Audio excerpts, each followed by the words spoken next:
Hi, everyone. Welcome to Cosmos a Shot. And here's to the Reverend and the Dark Star. Ooh, Dark Star.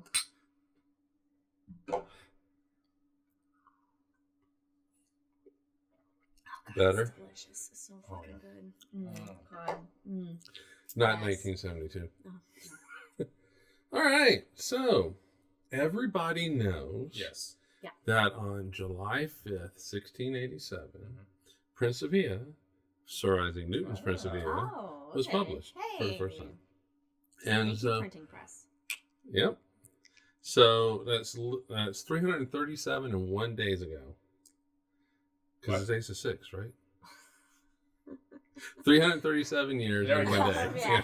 I left off a year. I was like, yeah, sure. 337 years and 1 day. All right. So anyway, and within it there was a few things that changed physics forever. Just a couple. Like, Yeah. what, calculus? Like Calculus. How trampolines work. Yeah. The laws of motion, and a theory of gravity that explained the orbits of planets and everything, and allows us to get to the moon with astronauts and send spacecraft to places. Neat. Thanks, I've never Newt. heard of this before. Yes. But fast forward a couple of centuries to... Does that work with the fast forward? Yes, it's any kind of time travel. Okay. Any time travel. 1915. One guy, you may have heard of him, he's an obscure guy, Einstein. Oh, just a... Yeah, Comes I up guess with the it's all general theory of footnote. relativity. Yeah, historical footnote. It's relatively famous. Yeah. Which is a theory of gravity. Okay. And okay. it actually replaces Newton's theory. Oh, of I was gravity. like, take that, Newts. Yeah. Fuck you, Newton.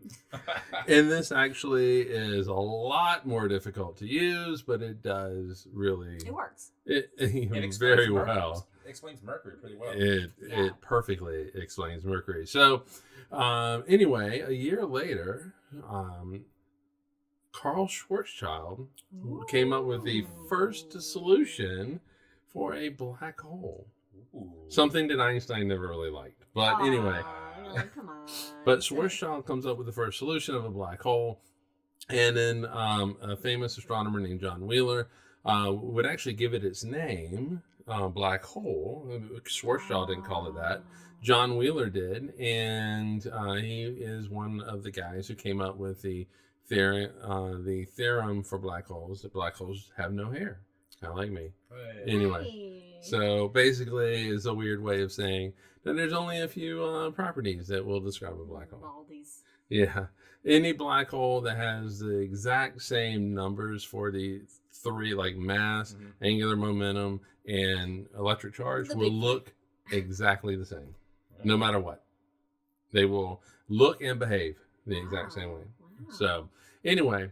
Is there any black hole sheep of the families? Yeah. So we like to kind of think that, black holes, the idea of black holes is a very modern thing. Yeah. Well, yeah. Yeah. Yeah. I mean, it still is like a futuristic concept in my brain almost, you know? It depends how you define modern as well. We have modern, ancient gods. Yeah. Check out an episode of Shot on Titan.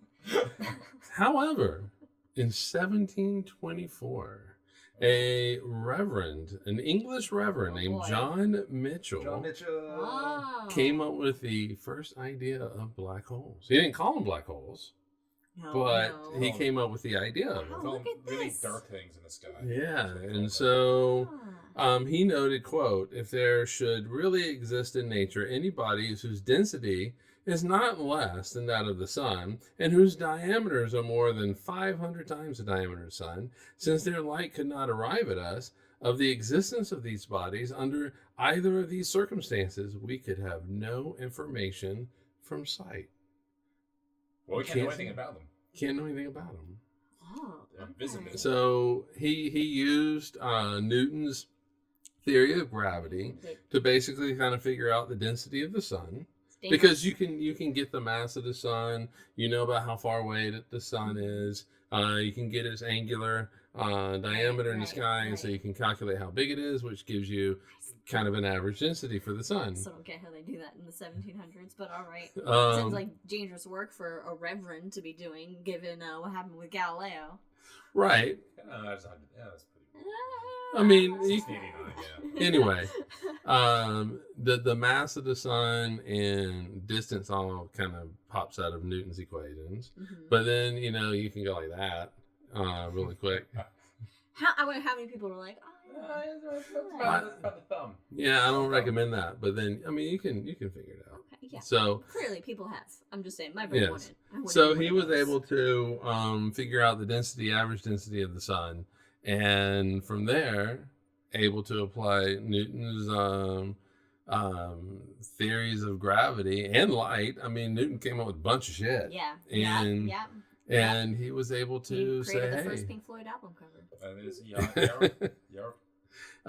He was able to figure out that there are probably dark stars out there. Dark star. Yes, and so That is like a it took metal band. it took a couple of centuries before we changed the name to black holes, and 2.5 centuries before we proved the existence of the first one. All right, in 1724. That's 200 years ago. So I get black hole. We have dark matter, dark energy, dark star. But we're really good or bad at just naming things what they are. That's true. Big Bang, black hole. Yeah. Yeah, but some of these names are Gas giant. names of derision. With like Big Bang, it was meant to be made fun of. Yeah. But Wheeler was he believed in black holes. And they believe in him. Yes. But we think Schwarzschild and Einstein are the first ones to come up with the idea. No, it was 200 years earlier, 37 years after Newton came up with his theories of, gravity and physics and all that. And you have just this little English reverend in a little church cottage somewhere going. He's probably like on the rocking chair thinking about space and shit. Yes, just writing some dark down. stars.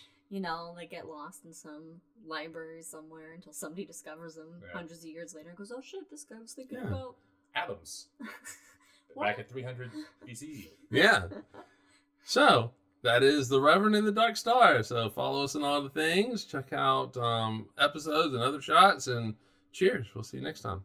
Bye.